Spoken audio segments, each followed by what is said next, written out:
Bonjour à tous, nous poursuivons avec la troisième Mishnah du quatrième Pérec.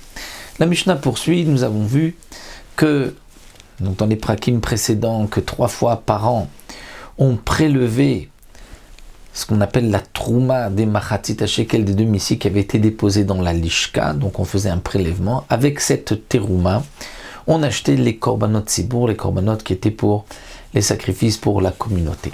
Ce qui restait, après avoir pris cette terouma, puisque comme nous l'avons vu, on ne prenait pas tout l'argent, il restait encore ce qui est appelé les sheyarei al-lishka, les restes de l'argent qui se trouvait dans cette pièce, la lishka. Nous avons vu qu'on s'en servait, entre autres, pour tous les besoins de la ville.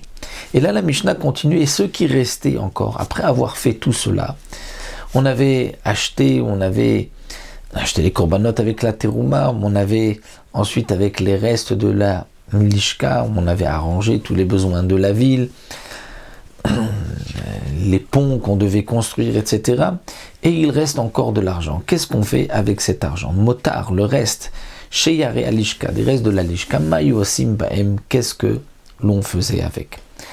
Alors Rabbi Ishmael nous dit, le krim baem yenot, on achetait du vin, shmanim, de l'huile, uslatot et des farines.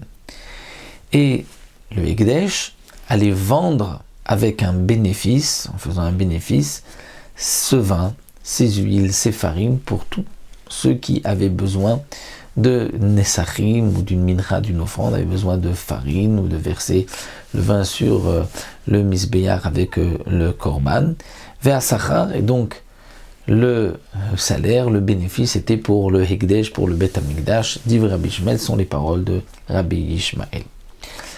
Mais Rabbi Akiva n'est pas d'accord. Rabbi Akiva nous dit En mistakri mishel Hekdesh velo mishel aniyim. On ne va pas faire du commerce et essayer de faire des bénéfices avec l'argent du Hekdesh, du Bet Hamikdash. Pourquoi? Parce que le Bet Hamikdash c'est un endroit de richesse.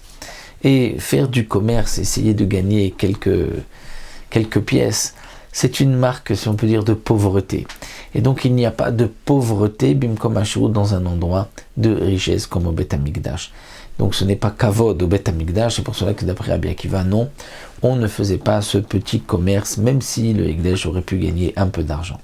De même, aflo mishel aniyim, on ne faisait pas avec l'argent des pauvres. C'est-à-dire que si on avait une caisse pour les pauvres et qu'on avait déjà distribué qu'il restait de l'argent, on pourrait penser qu'on va faire un petit commerce avec cet argent et les gains vont être au bénéfice des pauvres. Non, étant donné que parfois il peut y avoir un pauvre qui se présente et on n'a pas d'argent pour lui donner, on a donc de la marchandise et le pauvre a besoin lui d'argent. Donc c'est pour cela que pour Rabbi Akiva, on ne faisait pas de un petit commerce ni avec l'argent du Hekdesh ni avec l'argent des pauvres.